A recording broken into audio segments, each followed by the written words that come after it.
Mary looked like she'd been on the wrong end of an encounter with Tyson Fury. Her lips were huge and misshapen, and her eyes were so swollen she could barely see.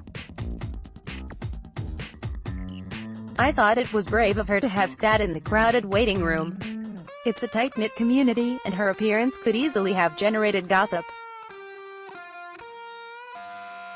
Her husband, Neville, also in his early 70s, had advanced dementia, and his behavior can be physically challenging. Could Mary have been on the receiving end of an aggressive outburst?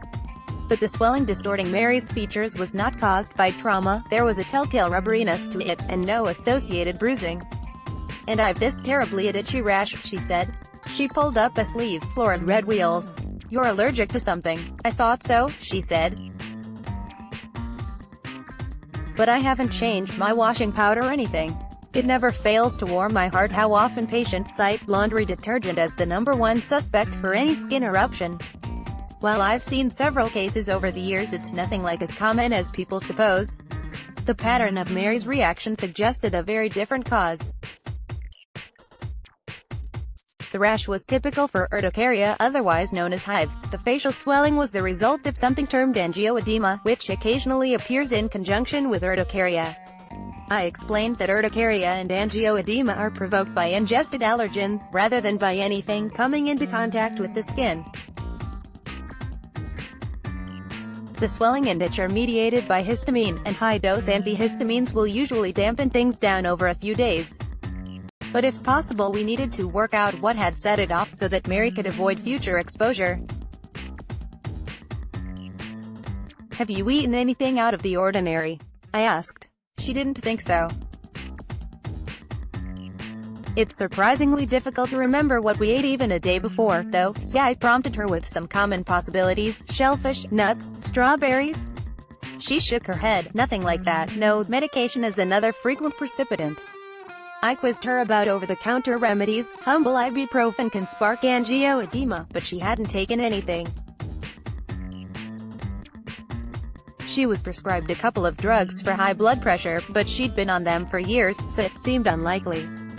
I was stumped. I was still pondering whether to try withdrawing one of her medications, when Mary suddenly piped up.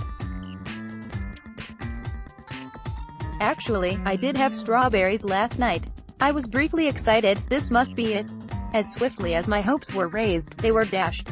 "But I've been eating them all summer." I was ready to admit defeat. It's not always possible to identify the allergen behind urticaria, angioedema. It was going to be a question of keeping fingers crossed that Mary wouldn't encounter it again. I started prescribing her some potent antihistamines, but she had clearly continued to turn things over in her memory. "Mind you, those strawberries last night, they were from Sainsbury's." I stopped what I was doing. "I usually shop at Asda," she explained.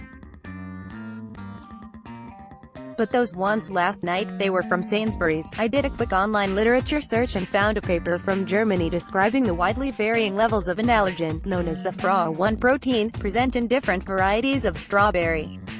Marie, caught up in the detective chase, promised to dig out the packaging from her bin. She handed them in to my bemused receptionist that afternoon. The Sainsbury's punnet had contained a cultivated variety called Bivori. Asda's packaging didn't specify, but its customer care helpline traced the variety from the product code. It was an entirely different kind. Favori didn't feature in the German scientist's analysis. The only way of knowing whether it was responsible for Mary's urticaria, angioedema would be for her to try eating them again. Understandably, she's decided to stick with her usual Asda supplies, and thus far she's remained allergy-free. Next week,